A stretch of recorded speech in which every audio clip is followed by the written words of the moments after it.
Mga malas naman na panaginip kapag ito'y napanaginipan ninyo.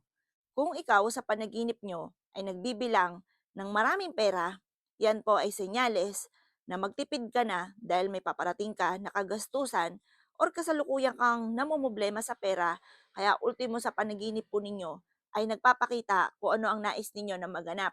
Pero po yan, hindi yan senyales na magkakaroon ka ng maraming pera.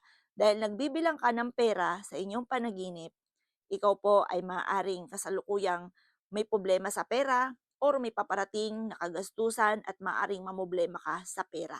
Kaya kapag nanaginip ka ng ganyan na nagbibilang ka ng pera, huwag kang matuwa dahil kabaliktaran naman po yan sa inyo pong totoong buhay, mga bossing. Kung ikaw naman, mga bossing ko, ay nananaginip ng mga yumao, mga bossing ko, na makakilala or kaya po mga bossing ko, mga mahal sa buhay or kaya basta mga kapitbahay mo lang na alam mong nawala na at napupunta sa inyong panaginip, yan po ay mag-iingat ka dahil alam niyo po ba yung mga kasabihan nila na mga malapit na rin pumanaw ay nakakita rin po, mga bossing ko, or madalas na nakakapanaginip ng mga taong yumao na rin dahil maaaring sila ay parang isinasama ka na niya.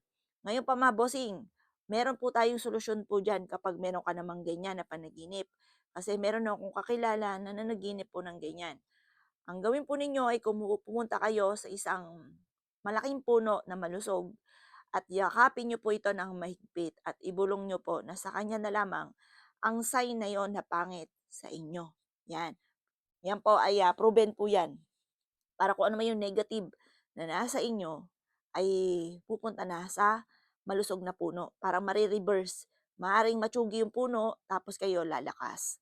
Ngayon pa, mga bossing, kung ikaw naman po ay nakapanaginip nang ikaw ay tinuklaw ng ahas, kung ang ahas ay nasa loob ng bahay ninyo at ikaw ay tinuklaw, maging aware ka dahil may tao sa paligid ninyo na mismong nasa loob ng bahay ninyo na hindi maayos or maaaring may lihim na galit sa inyo. Kaya maging aware ka. Or kaya tinuklaw ka, nasa trabaho ka, bigla kang tinuklaw sa panaginip nyo. Mag-iingat ka sa trabaho ninyo dahil may lihim na tao na nagagalit sa inyo. Basta kung nasaan yung ahas at ikaw ay tinuklaw, maging aware ka dahil may lihim na nagagalit sa inyo. Kaya maging aware ka dyan. Ngayon pa, mga bossing, iyan po ang ilan sa talagang napakamalas sa panaginip. Ganoon din kung ikaw ay nanaginip ng nabunutan ka ng ngipin, mapaharap or basta pagpudyaan na nabunot po yan. Ang gawin po ninyo, pagising ninyo, ikagat nyo na po kaagad to sa puno na malusog at sabihin nyo ay sa kanya na mapunta ang inyong panaginip kasi negative po yon. Kasi nabubunutan. Dapat sumisibol na ipin, maganda po yon. Pero yung nabunot, hindi po yan maganda. Yan po ang mga ilan sa mga panaginip na talagang pangit at proven.